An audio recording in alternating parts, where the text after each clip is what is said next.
그래서 5절까지 말씀입니다. 우리 다 일어나셔서 한 목소리로 하나님 말씀 함께 같이 읽겠습니다. 사도행전 15장 1절에서 5절까지의 말씀입니다. 찾으셨으면 우리 한 목소리로 하나님 말씀 함께 읽을까요? 시작.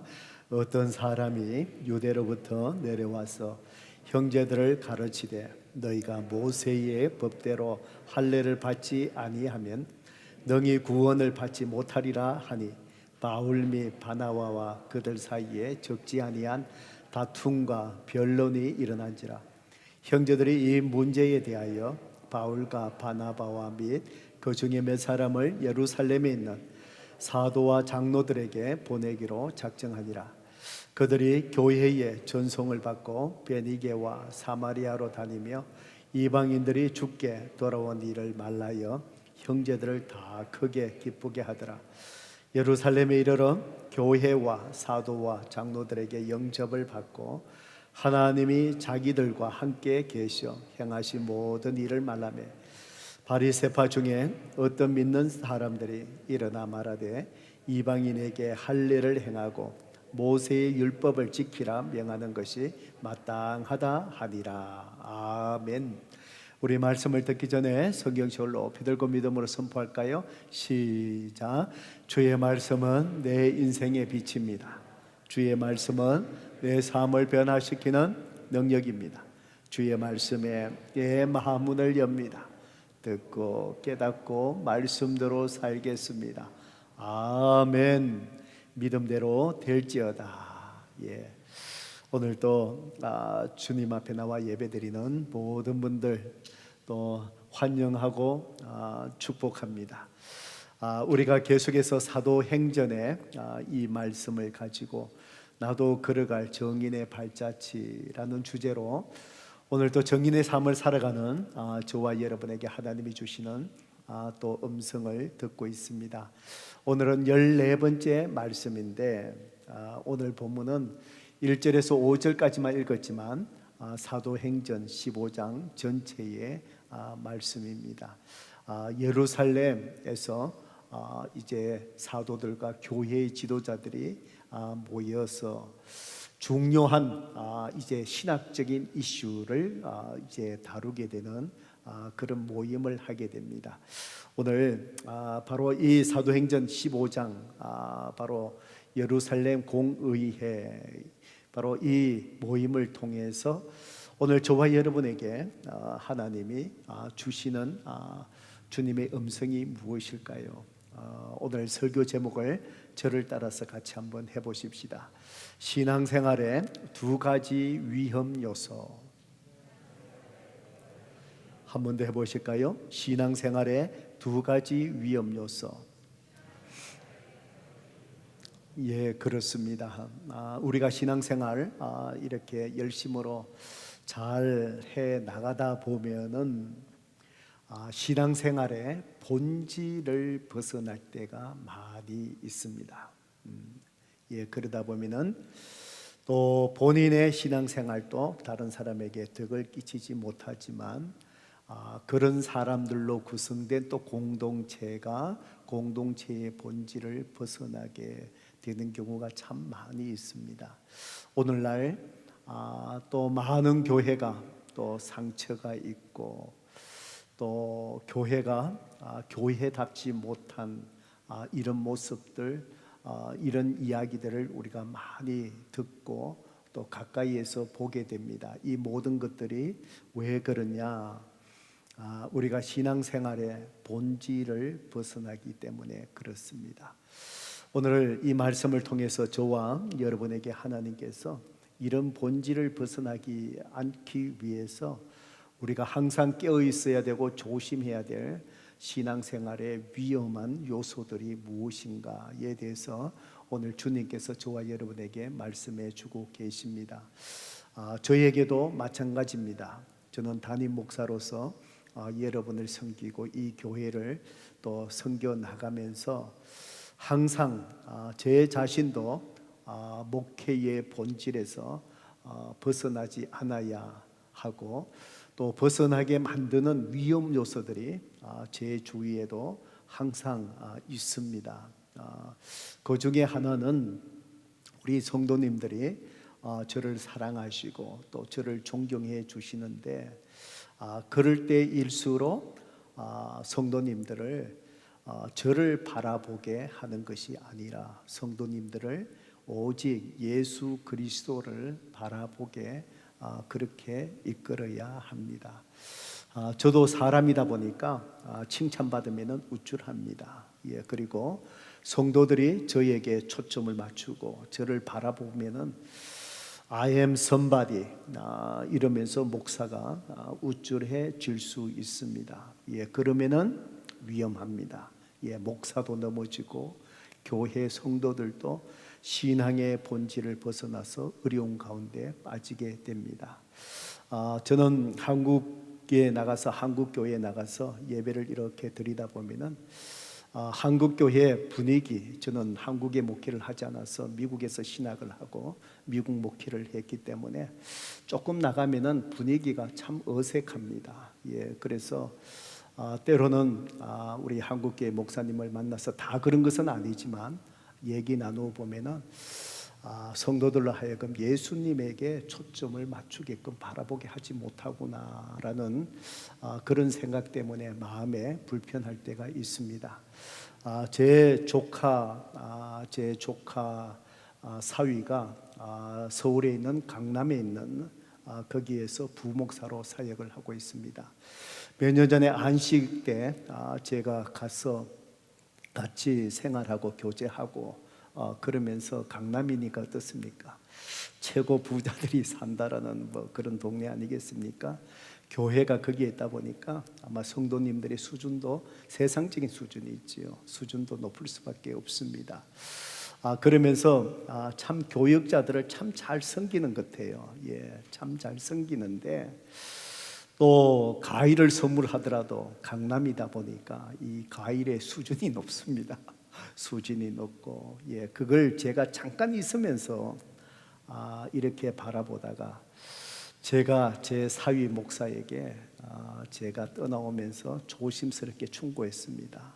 충고하기를, 최 목사 빨리 강남을 떠나라. 지금 이 섬기고 있는 교회를 빠르면 빠를수록 좋다. 빨리 떠나서 시골 교회, 작은 교회라도 이제 단위 목회지로 빨리 이 자리를 떠나서 가거라. 그런 말씀을 얘기를 건면하면서 했습니다. 그러면서 제가 조심스럽게 얘기했습니다. 최 목사, 너 여기에 계속 있으면 너 이상한 목사 변한다. 니도 모르게 이상한 목사 될 거다. 그리고 목회하기가 참 힘들어지고 이상한 목회를 하게 된다. 내 눈에 그게 보인다. 네 여기에 오래 있지 말고 빨리 떠나서 가라. 그렇습니다. 그런데 제가 3년이 지났는데 아직도 못 가고 강남에 머물고 있습니다. 마음만 가야 되지. 점점 그렇게 있다 보니까 지금 현재 있는 교회의 수준과 자기가 지금 이렇게 사랑받고 있는 그것과 비교하다 보니까 대한민국에 갈 만한 곳이 몇 곳이 되겠습니까? 그래서 그런 걱정을 한 적이 있습니다. 성도 여러분, 그렇습니다. 신앙의 본질을 벗어나면은 성도의 신앙의 모습이 이상한 모습으로 변화되고, 목사가 목회의 본질을 벗어나게 되면은 목사가 하나님의 자리를 대신하고 이상한 교회를 세워가고 이상한 성도들을 생산해 가게 되는 것을 우리가 많이 보게 됩니다. 그렇기 때문에 항상 우리가 신앙의 본질에서 벗어나지 않기 위해서 항상 위험의 요소들을 경계하고 조심하면서 항상 우리의 신앙생활을 정말 정직하고 진실되게 잘 이어가야 됩니다. 오늘 이러한 우리의 신앙생활의 본질을 무너뜨리게 하는 위험 요소가 어떤 것들이 있는가에 대해서 오늘 본문에서 우리에게 하나님께서 두 가지를 말씀해 주고 계십니다. 오늘 이 본문의 내용은 15장 전체의 말씀을 다루고 있습니다. 바울과 바나바가 이제 안디옥 교회 선교사로 파송을 받고 1차 선교 여행을 이제 다 마치고 돌아와서 파송한 안디옥 교회에 다시 들어왔습니다. 돌아왔는데 문제는 이제 바울과 바나바가 1차 선교 여행을 다니면서 그 중에 유대인들도 예수님을 믿고 구원받았지만 많은 사람들이 이방인들이 복음을 듣고 예수 믿고 구원받고 이렇게 돌아왔습니다. 이런 많은 이방인들의 구원이 일어났는데 이제 교회에서 이제 논란이 일어납니다. 그 이슈가 바로 뭐냐? 교회가 이방인들, 예수 믿고 돌아온 이방인 그리스도인들을 이제 교회가 받아줘야 되느냐, 이제 이런 문제들이 일어납니다. 왜냐하면은 지금까지 안디옥 교회가 세워지기 전에 어느 교회만 있었습니까? 예루살렘 교회만 있었습니다. 예루살렘 교회는 우리가 아는 것처럼 유대인 중심의 교회입니다. 그러다 보니까 예루살렘 교회가 이방인들에는 복음을 전하지 않으려고 하니까 하나님이 어떻게 하셨습니까? 강제적으로 그 교회에 핍박이 오게끔 징계의 채찍을 드시고 흩트려 버립니다. 그래서 이 유대인들이 이방인들은 구원받을 수 없다라고 편견을 가지고 생각하고 있다 보니까 이방인들에게 복음을 전하지 않습니다. 그런데 안디옥 교회에서 파송한 바울과 바나바가 다니면서 복음을 전했는데 이방인들이 예수님을 영접하고 성령님이 임하고 자기들이 예수님을 믿었을 때 구원받았던 그 은혜가 동일하게 임하는 것을 소문을 통해서 이제 많이 듣게 되는 것이지요. 그래서 이제 교회가 고민을 합니다. 이 이방인들 분명히 구원받은 것 같은데 자기들처럼 이 사람들을 교회로 받아들여야 될 것인가, 이것이 논쟁이 되었습니다. 그래서 두 가지 중요한 논쟁이 일어납니다. 바울은 이야기하기를 유대인이나 이방인이나 그 사람이 누구냐가 중요한 것이 아니고 누구든지 예수 그리스도를 믿으면은 믿음으로 말미암아 구원받는다. 여러분 동의하시면 아멘 하시기 바랍니다. 아멘이시지요? 그런데 유대 율법주의자들, 유대인 중에서 예수 믿고 구원받은 사람들 중에 유대 율법주의자들은 거기에 대해서 얘기하기를 그렇지 않다. 예수 믿고 구원을 받지만 예수님을 믿을 뿐만 아니라 반드시 율법을 지켜야 된다. 그 율법을 지키는 중에서 유대인들이 가장 중요하게 여기는 것이 바로 뭐냐? 할례입니다. 그래서 이방인들이 정말 구원받으려면 예수님을 믿어야 하지만 동시에 바로 할례를 받아야 된다. 율법을 지켜야만이 예수 믿고 구원받는다. 그래야 교회가 받아들일 수 있다. 이것 때문에 이제 논쟁이 일어난 겁니다. 결국은 교회가 혼란스러워서 이제 예루살렘의 사도들, 교회 지도자들에게 이 문제를 다루어 주세요. 그래서 예루살렘 공회가 열립니다. 지도자들이 모여서 이 문제에 대해서 이제 매듭을 짓는데 그 결론이 바로 뭐냐? 예수 믿고 구원받는 것은 율법과 관계없다. 예수 믿고 구원받으면 유대인이나 이방이나 다 구원받는다라고 그렇게 결론을 맺었습니다. 자, 이 문제를 이렇게 결론 맺어지는 이 과정 속에서 서로 다투는 속에서 우리가 발견할 수 있는 것이 바로 무엇이냐? 우리의 신앙생활도 자칫하면은 이런 엉뚱한 문제를 중요시하고 주장하다 보면은 신앙생활의 본질을 벗어날 수 있다라는 사실을 오늘 주님께서 이 사건을 통해서 우리에게 교훈을 주시고 깨닫게 해 주신다라고 생각을 합니다. 성도 여러분, 그렇습니다. 오늘 저와 여러분이 이것 때문에 이슈할 건 없습니다. 그렇게 얘기하면은 이단이 되기 때문에 교회가 그것을 용납하고 받아들일 수도 없습니다. 그렇지만 오늘 이런 논쟁 가운데 속에서 우리의 신앙의 자세와 그 모습이 이러한 위험에 빠질 수 있는 신앙생활의 본질을 벗어나게 하는 위험의 요소가 된다는 것입니다. 그게 뭘까요? 성도 여러분, 우리의 신앙생활 속에서 경계해야 될 신앙의 위험 요소 첫 번째는 성도 여러분 무엇인 줄 아십니까? 내용 없이 형식에 얽매이는 신앙생활. 오늘 주님은요 저와 여러분에게 그것을 경계해야 된다라고 말씀합니다. 알맹이 없는 껍데기만 있는, 속된 말로 앙코 없는 찐빵 같은, 그죠? 찐빵이 앙코 그 팥이 없으면 그게 무슨 맛으로 먹습니까? 그죠? 그것처럼 알맹이 없는 껍데기만 남게 되는 그리스도인들의 신앙생활이 아니지요. 종교 활동, 이것을 조심하라는 겁니다. 자, 사도행전 15장 이제 1절을 봅니다. 어떤 사람이 유대로부터 내려와서 형제들을 가르치며 너희가 모세의 법대로 할례를 받지 아니하면은 능히 구원을 받지 못하리라 하니, 안디옥 교회가 이것 때문에 혼란스러워집니다. 아마 유대에서 내려온 사람들, 아마 지도자 레벨의 그런 사람이었겠지요. 아마 바울과 바나바가 선교여행 다니면서 이방인들이 예수 믿고 구원받고 돌아온다는 그런 소문들을 많이 들었겠지요. 그래서 바울과 바나바가 안디옥 교회로 돌아왔을 그 즈음에 유대로부터 어떤 사람이 와서 안디옥 성도들에게 얘기하는 겁니다. 안디옥 교회도 어떤 교회입니까? 이방인 중심에 세워진 교회입니다. 그런데 그들에게 얘기하기를 뭐라 그랬지요? 너희들이 모세의 법대로 할례를 받지 아니하면은 능히 구원을 받지 못하리라. 여러분 생각해 보셔요. 안디옥 교회는 이미 예수 믿고 구원 받았습니다. 그 은혜 속에서 복음을 전하고 있는데 구원 못 받았다는 거예요. 얼마나 혼란스럽겠습니까? 여러분에게도 마찬가지입니다. 예수 믿고 구원 받았습니다. 어떤 사람이 와갖고요, 왜 이러니? 당신 구원 받은 게 아니야. 엉뚱한 얘기를 하면서 당신 구원 받지 못했어. 이런 거 안 하면 구원 안 돼. 이렇게 해야 돼. 라고 얘기한다면 얼마나 당황스러울까요?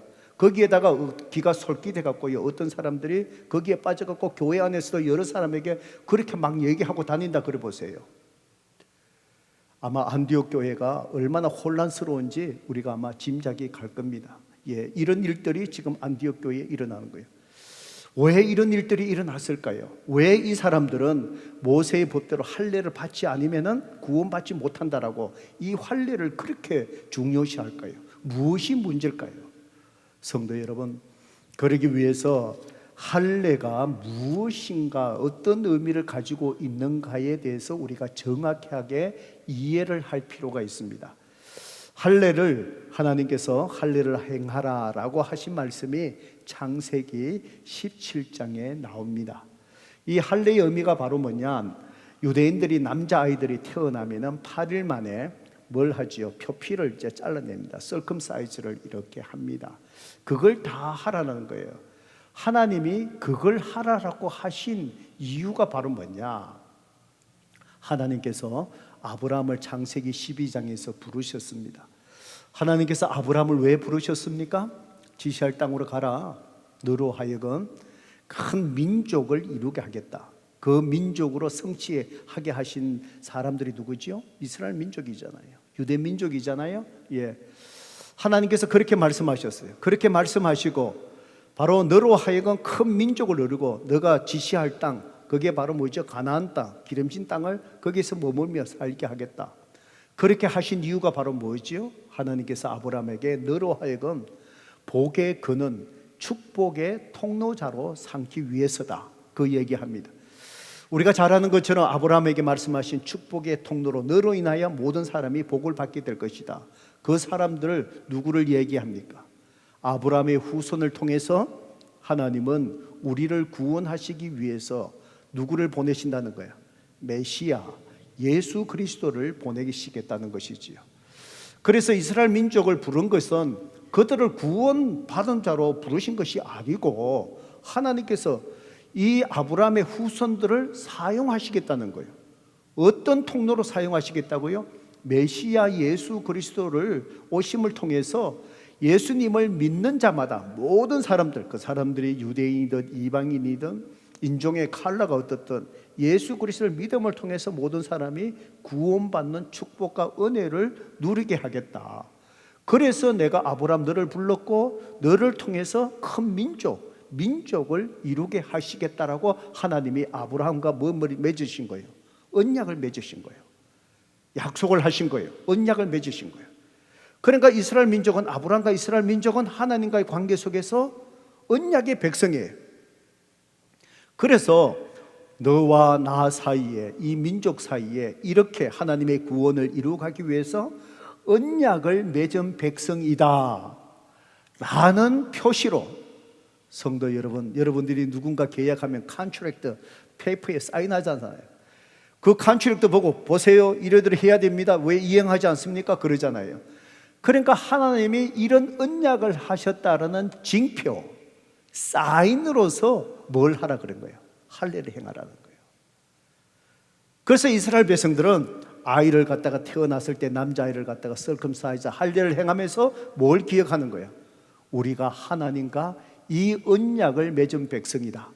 그렇기 때문에 우리가 하나님 앞에 언약의 백성으로서 언약의 백성답게 하나님을 예배하며 거룩한 백성으로 살아가야 된다라는 것을 깨닫고 헌신하고 헌신의 삶을 살아가게 하기 위해서 하나님이 그 심볼, 사인으로서, 표징으로서 뭘 하라 그런 거예요? 할례를 하라는 거예요.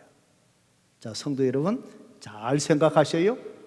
이 할례는 그러한 언약의 백성이고 언약의 백성으로 살아가야 된다는 것을 리마인드 해주는 하나의 표시이지 그 이상이 아니라는 겁니다. 형식이죠. 우리의 삶 속에 신앙생활에 폼이 있어야 돼요. 형식이 있어야 돼요. 틀이 있어야 돼요.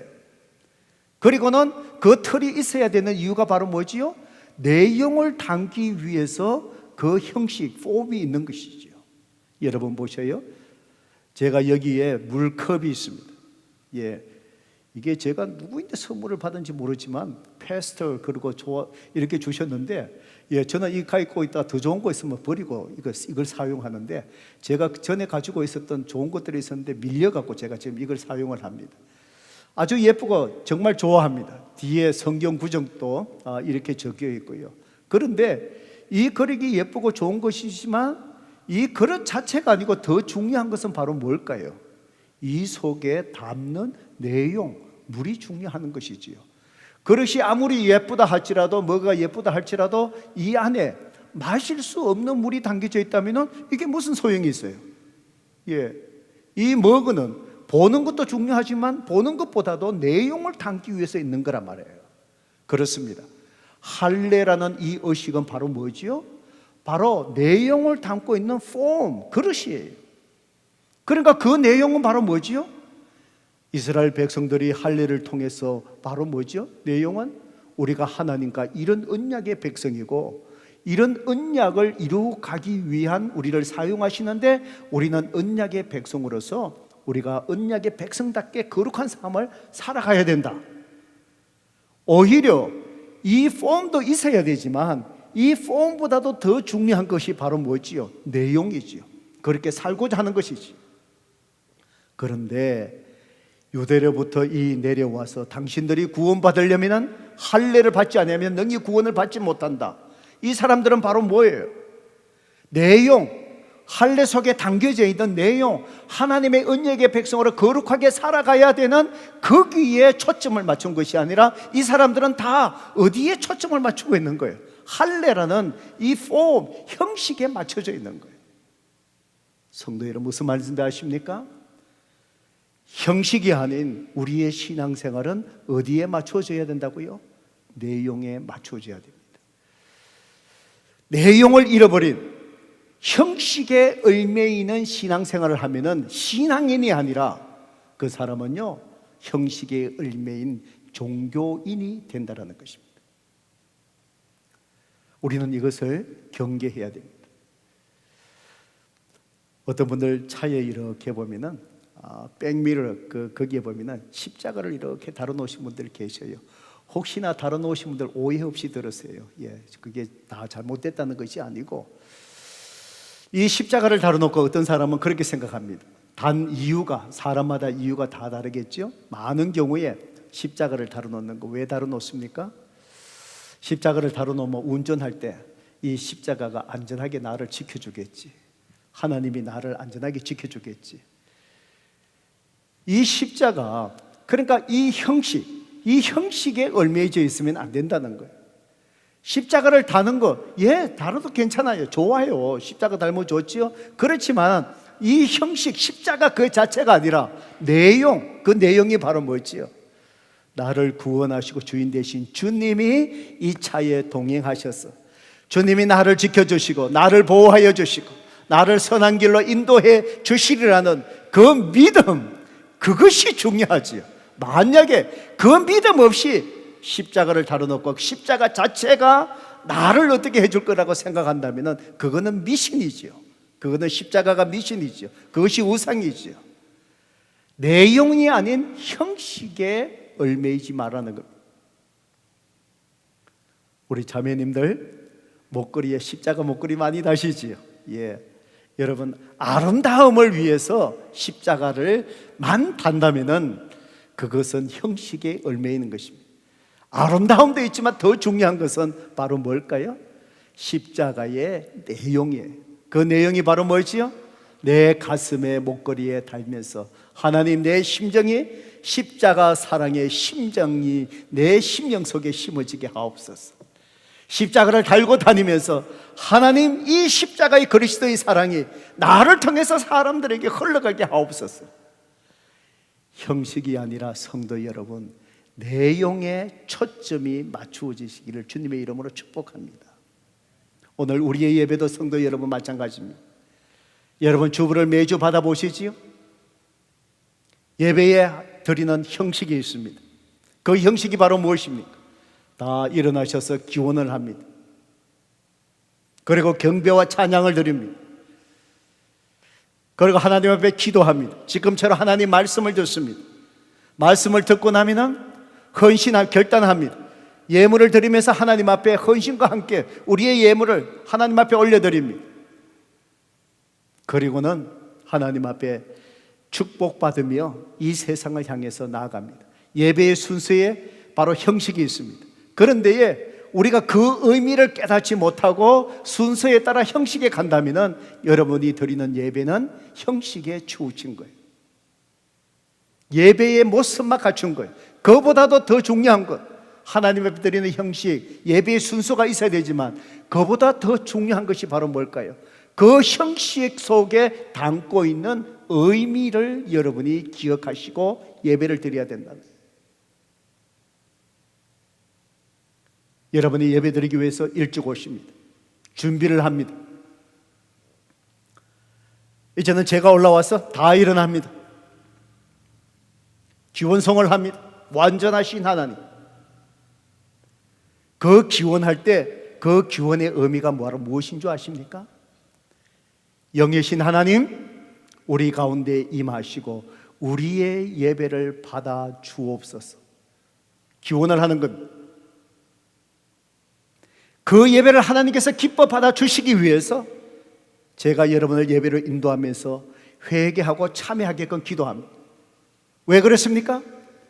하나님 앞에 용서받지 못한 내가 숨겨져 있는 허물과 죄를 지는 채 드리는 그 예배, 하나님께서 기뻐 받지 아니하시기 때문에 그렇습니다.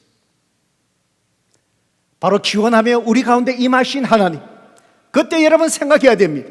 영이신 하나님이 이 가운데 임하시고 나와 만나주시고 나의 예배를 받아주시구나. 내 예배가 하나님이 기뻐 받으신 예배가 되기 위해서 정직한 마음으로, 진실한 마음으로 내 자신을 돌아보며 회개하는 거예요. 주님, 용서하여 주세요. 나에게 이런 허물이 있었습니다. 용서하여 주세요. 용서받은 은혜를 주님 앞에 드릴 때 내가 드리는 이 예배를 하나님 기뻐 받아주세요. 그리고는 우리가 뭘 하지요? 경배와 찬양을 합니다. 여러분, 경배와 찬양의 의미가 뭔지 아세요? 예배 인도자들이 곡을 고를 때에 아무 곡이나 고르지 않습니다. 경배와 찬양의 곡을 골라요. 경배가 어떤 찬양인 줄 아세요? 하나님의 이름을, 성품을 높여드리는 찬양이 경배송이에요.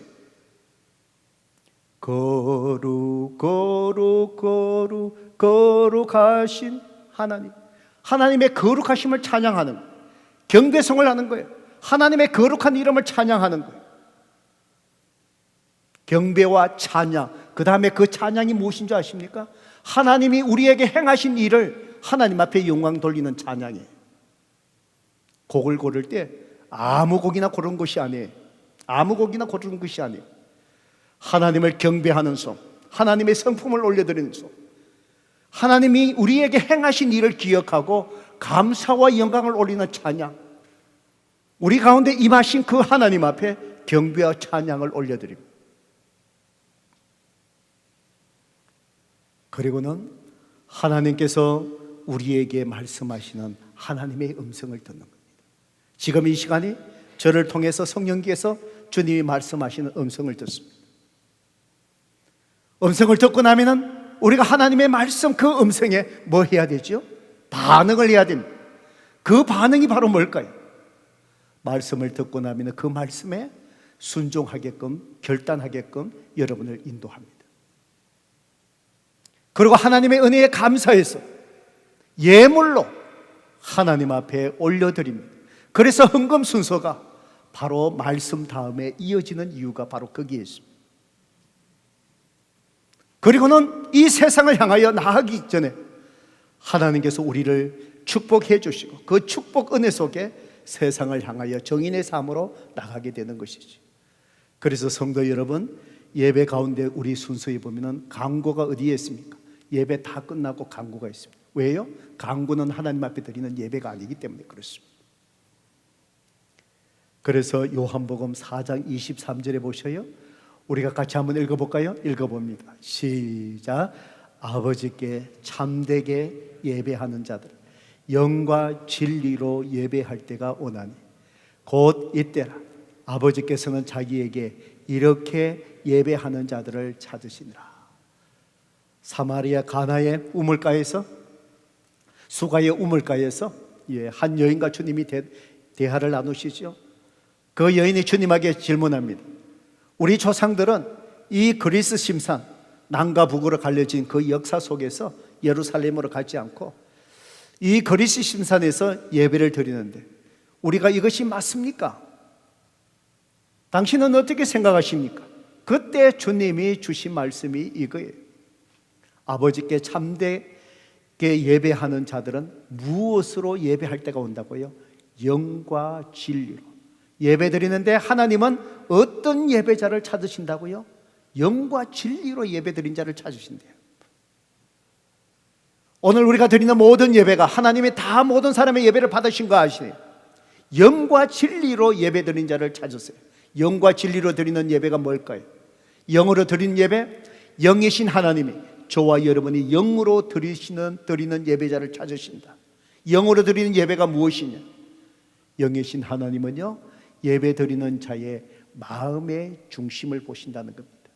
준비된 마음으로 예배 드리는 자를 하나님은 찾으신다 이 말입니다. 성도 여러분, 예배 시간에 형식적인 주일 예배 내가 참석하고 가는 거 주일 예배 드렸구나, 형식에 얽매인 것이 아니라 내용이 중요한, 내용이 있는 신앙생활과 예배. 성도 여러분, 예배 시간에 일찍 오십시오. 적어도 10분 전에 오십시오. 영으로 드리는 예배, 하나님은 영으로 예배 드리는 자를 찾으신대요. 그 자의 예배를 받으신대요. 마음의 중심을 보신대요. 준비된 마음을 보신대요. 일찍 오셔서 성도 여러분, 여러분은 적어도 2가지의 마음을 준비하셔야 돼요. 회개하는 마음입니다. 회개하는 마음입니다. 일찍 오셔서 한 10분 전에 조용하게 교회에서 찬양 나오면서 조용한 음악으로 조용하게 틀어드릴 거예요. 앉으셔서 한 주간의 삶을 돌아보셔요. 내가 하나님 앞에 무엇이 잘못되었는가? 내가 하나님 말씀 속에 바르게 살아가지 못한 것이 무엇인가? 내 가정이 하나님 앞에 우뚝 바르게 말씀 속에 거룩하게 구별되게 서지 못한 것이 무엇인가? 내 자녀가 하나님 앞에서 잘못되게 행하고 있는 것이 무엇인가? 요번 자녀들이 생일 파티하고 나면은 혹시나 하나님 앞에 잘못했을까? 자녀들 다 불러놓고 하나님 앞에 성결하는 제사를 드렸다고 성경 기록하잖아요. 내 자녀가 하나님 앞에 무엇이 잘못됐는가? 하나님 앞에, 영이신 하나님 앞에 모든 것을 내어놓고 회개하는 거예요. 두 번째로 감사의 마음을 준비하셔야 돼요. 한 주간의 삶을 돌아보시고 하나님께서 여러분 삶 가운데 무엇을 행하셨습니까?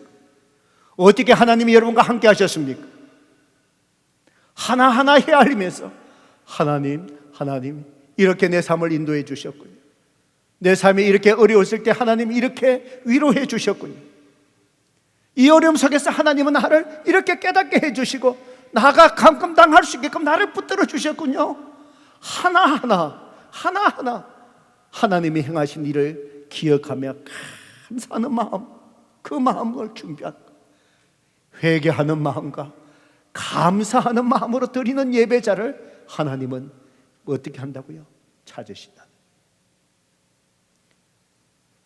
영과 진리로 예배할 때가 오느니, 진리로 드리는 예배, in truth, 무엇을 의미합니까? 하나님을 알고 예배 드렸다는 거예요. 한 주 동안 여러분의 삶 속에 여러분이 경험한 하나님은 어떤 분이십니까? 그 하나님을 알고 그 하나님을 찬양하고 그 하나님 앞에 영광을 돌려야 된다는 거예요. 오늘 우리의 예배 생활만 봐도 얼마나 우리가 형식에 치우쳐진 예배를 드리고 있느냐. 성도 여러분, 그렇습니다. 오늘 우리가 하나님 앞에 드리는 아름다운 음악, 반주, 성도 여러분, 사람을 향한 음악이 아니에요. 여러분, 제가 이 목회 속에서 제가 잘하고 있는지 못하고 있는지 모르겠지만 성도 여러분들, 저는 우리 교회에 반주하시는 분들, 지휘하시는 분들, 악기하시는 분들, 지금까지 목회하면서 사례를 드린 적이 없습니다. 사례를 드린 적이 없습니다. 저는 제 목회를 가르쳐 주셨던 유성교회의 파운더 목사님에게 그렇게 배웠고, 그분도 평생을 그렇게 목회하셨기 때문에 제가 그렇게 배웠습니다. 그분에게 배운 그것이 무엇인 줄 아십니까? 한 분은 그 오래전에 있는데 한국의 서울 시립교향악단의 지휘자가 왔어요. UNT의 음악을 공부하러 오신 분이에요. 그 정도 같으면 탁월하신 분이죠. 그런데 그분이 교회에 와서 오시기 전에 누군가가 얘기했습니다. 그런 분이 오니까 이 교회에서 잡으세요. 저에게 목회를 가르쳐 주신 목사님 눈 끔찍하지 않으셨습니다. 주일날 참석하셨습니다. 의도적으로 목사님께서 그분을 만나지 않았습니다. 결국은 한 두 주 오다가 교회를 떠났습니다. 왜 그런 줄 아십니까? 서울시립교향악단 지휘자라 할지라도 정말 하나님 앞에서 주신 그 재능과 그걸 통해서 이 교회 속에서 하나님을 예배하고자 하는 내용이 있는 자라야 지휘자로 세울 수 있다는 겁니다. 하나님 주신 그 은사 속에 기쁨으로 예배드리며 자기도 그 지휘를 통해서 하나님 앞에 예배드리는 거죠. 하나님 앞에 참된 예배자가 되었을 때, 그때에 그분이 공부하는데 경제적으로 어렵는가? 교회가 그분에게 재정적으로 지휘하기 때문에 사례를 주는 것이 아니라 공부하는데 경제적으로 어려움이 있다면 교회가 돕겠다는 거예요. 스칼라십을 어떻게 하더라도 도와주겠다는 거예요. 저도 지금까지 그렇게 목회하고 있습니다. 그러다 보니 우리 예배 인도하신 분들이 힘들어해요. 아무래도 좋은 사람 돈 주고 데리고 오고 하면 그래도 음악이 좋아지고, 그렇게 하다 보면 우리가 드리는 예배가 어디에 치우치게 된다고요? 내용이 아니라 형식에 얽매이게 된다는 것입니다. 사람에게 아름다운 음악은 줄 수 있어요. 기교적인 아름다운 음악의 수준은 높일 수 있죠. 그렇지만 형식에 얽매여 버렸을 때 우리는 하나님 앞에 드리는 예배의 본질을 잃어버리게 되기 때문이라는 겁니다. 저도 그 많은 예배 인도자의 어려움이 있기 때문에 항상 저도 갈등합니다. 내가 이렇게 하는 것이, 내가 이렇게 배운 것이 옳은가 그런가 항상 갈등하면서도 지금까지 제 목회를 이어오고 있습니다. 성도 여러분, 그렇습니다. 우리는 예배뿐만 아니라 우리의 모든 신앙생활 속에 형식에 얽매인 것이 아니라 그 형식이 담고 있는 하나님 앞에서의 본질적인 내용에 우리가 초점을 맞추고 우리가 부족해도 하나님 앞에 진실된 그리스도인으로 저와 여러분이 설 수 있기를 주님의 이름으로 축복합니다. 두 번째로 우리가 경계해야 될 신앙생활의 위험은 무엇인 줄 아십니까? 사랑의 덕을 세우지 못하는 영적인 독선, 영적인 우월감을 경계해야 됩니다. 여러분 2절 본문 말씀 같이 보실까요? 2절을 봅니다. 바울 및 바나바와 그들 사이에 적지 아니한 다툼과 변론이 일어난지라 형제들이 이 문제에 대해서 바울과 바나바 및 그 중에 몇 사람을 예루살렘에 있는 사도와 장로들에게 보내기로 작정하니라. 이제 예루살렘으로 지도자를 보냅니다. 3절 그들이 교회의 전송을 받고 베니게와 사마리아로 다니며 이방인들이 죽게 돌아온 일들을 말하며 형제들이 다 크게 기뻐하더라. 4절 예루살렘에 이르러 교회와 사도와 장로들에게 영접을 받고 하나님이 자기들과 함께 계셔 행하신 모든 일을 말하며 이방에 다니면서 복음 전했는데 이방인들이 예수님을 믿고 똑같이 성령이 임하며 구원받고 은혜 받는 걸 그대로 얘기를 다 해줬습니다. 그때의 5절이죠. 바리새파 중에 어떤 믿는 사람들이 일어나 말하되 이방인에게 할례를 행하고 모세의 율법을 지키라 명하는 것이 마땅하다 하니라. 그때의 지도자 중에 바리새파 중에 일어나서 그렇지만 이방인들에게 할례를 지켜야 된다. 왜 이 사람들이 또 할례를 가지고 들고 나오면서 이렇게 얘기합니까? 왜 그런 줄 아십니까? 영적인 독선입니다. 우월감입니다. 그들이 가지고 있던 이 사람들의 영적인 독성이 뭔지 아세요? 유대인들만 구원받는다라고 생각한 겁니다. 예루살렘 교회가 하나님께서 채찍을 뜨신 이유가 바로 뭐지요? 유대인만 구원받는다고. 하나님이 아브라함을 부르시고 유대인들의 이 민족을 이루게 하신 것이 무엇입니까?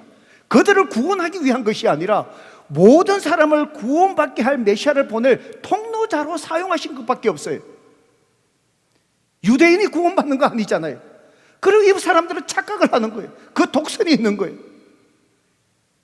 이분들도 예수님을 믿고 구원받은 유대인이지만 왜 할례를 주장하느냐? 유대인만 구원받아야 된다. 그 생각 속에 이방인이 할례를 받음을 통해서 유대인으로 개종해야 된다는 거예요. 무엇입니까? 영적인 독선입니다. 영적인 우월감입니다. 성도 여러분, 그렇습니다. 오늘 우리의 신앙생활 속에서 경계해야 될 것이 바로 무엇이냐? 내가 가지고 있는 영적인 우월감, 독선을 다른 사람에게 강요하지 않아야 됩니다. 주장하지 않아야 됩니다. 내가 가지고 있는 영적인 그 기준으로 다른 사람을 정죄하지 않아야 됩니다. 사랑의 덕을 세우며 그 사람을 품어줘야 됩니다. 우리는 영적인 수준이 다 달라요.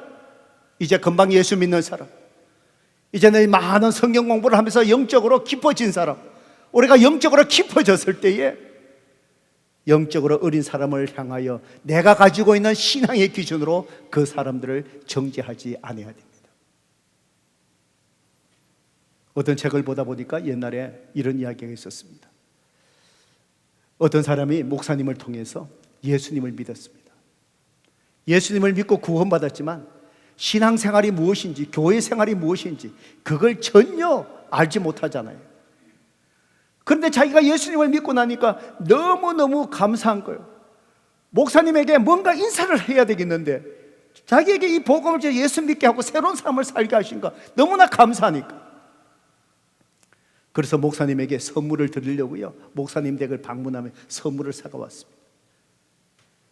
그런데 선물을 사가 왔는데 그 사람이 목사님에게 뭘 사고 왔냐? 맥주 한 박스를 사고 왔습니다. 그렇잖아요. 이 사람이 믿지 않았을 때 그 삶 속에서 누가 고마우면 술 사가 가잖아요. 그래서 목사님에게 맥주 한 병 사가 온 거예요. 성도 여러분, 우리의 신앙생활은 바로 뭐죠? 사랑의 덕을 세우기 위해서. 만약에 그 사람에게 목사님이 아이고 이런 거 사가 오면 안 됩니다, 이런 거 절대 안 됩니다, 아니죠. 진리가 아니라면 그 사람의 입장에서 내가 가지고 있는 그 기준이 아니라 그 사람의 기준에서 우리는 그 사람의 사랑의 덕을 세워야 됩니다. 아마 저 같으면 뭐라 그러겠습니까? 아이고 잘 먹겠습니다. 감사합니다. 예, 제가 그래서 언제가 제가 잘 마시겠는데 제가 미안하게도 일주일 전에 술을 끊었습니다. 그러니까 다음부터는 술 말고 딴 거 사가 오십시오. 예, 그냥 유머스럽게 넘기고 나중에 그분이 알게 되지요. 그걸 하나하나 따지려면 예수 믿는 사람 여러 개 되고 이런 거 사가오면 안 되고 아니지요.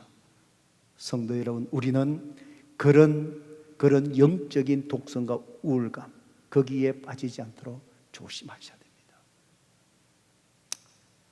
여러분 고린도전서 8장 13절을 보세요. 사도 바울은 정말 고린도 교회에 우상의 음식을 먹어야 되냐 맺지 않느냐 이것 때문에 갈등이 일어났어요. 우리가 하나님 앞에 감사함으로 받으면 먹지 못할 것이 없어요. 다 먹을 수 있어요. 그런데 사도 바울은 뭐라 그러죠?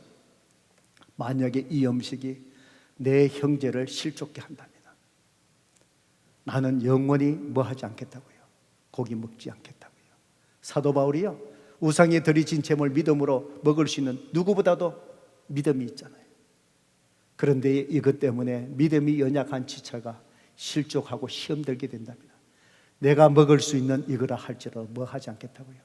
평생에 먹지 않겠다. 사랑의 덕을 세우는 그리스도인의 절제의 아름다움입니다. 예수님은 우리를 어떻게 구원하셨습니까? 하늘에 계시면서 그냥 우리에게 회개하고 오라고 주님 말씀하셨습니까? 아니지. 우리의 삶의 자리에 성육신, 우리의 삶의 자리에 오셔서 우리를 따지지 아니하시고 우리 죄를 위해 십자가에 죽으신 거예요. 오늘 우리 그리스도의 삶이 그래야 한다는 것입니다. 성도 여러분, 그렇습니다. 우리는 그리스도인들은 나를 위해서 살아가는 자가 아니라 다른 사람 중심의 삶을 살아가는 자가 그리스도인입니다. 사랑의 덕을 세우는데 우리의 초점을 맞추시고 절제하셔야 됩니다. 내가 할 수 있는 말, 우리는 사랑의 덕을 세우기 위해서 하지 않으셔야 합니다. 내가 먹을 수 있는 것, 사도 바울처럼 내가 먹을 수 있는 것, 사랑의 덕을 세우기 위해서 먹지 않으셔야 합니다. 내가 갈 수 있는 것, 내가 사랑의 덕을 세우기 위해서 그리스도인으로서 갈 수 있지만 가지 않아야 합니다. 내가 모든 것을 볼 수 있지만 사랑의 덕을 세우기 위해서 내가 보지 않아야 합니다. 이것이 신앙생활의 본질이라는 겁니다. 성도 여러분, 우리 그리스도인들은 할 말 다 하고 사는 사람이 아니라 사랑의 덕을 세우기 위해서 절제하고 싶은 말도 할 수 있는 말도 하지 않는 절제. 오늘 그런 그리스도인이 되시기를 주님의 이름으로 축복합니다.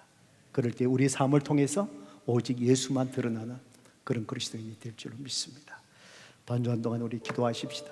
성도 여러분, 항상 말씀 앞에 놓을 때마다 제 자신도 참 부족하다라는 생각을 많이 합니다.